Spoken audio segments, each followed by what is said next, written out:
To disable Add Friend button on Facebook, first open the Facebook app.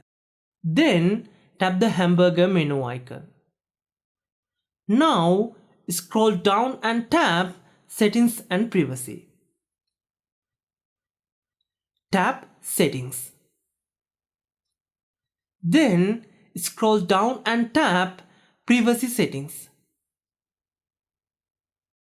Again, scroll down and tap Who can send you a friend request.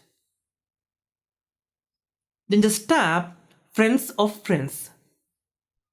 To check that, let's log out of this account.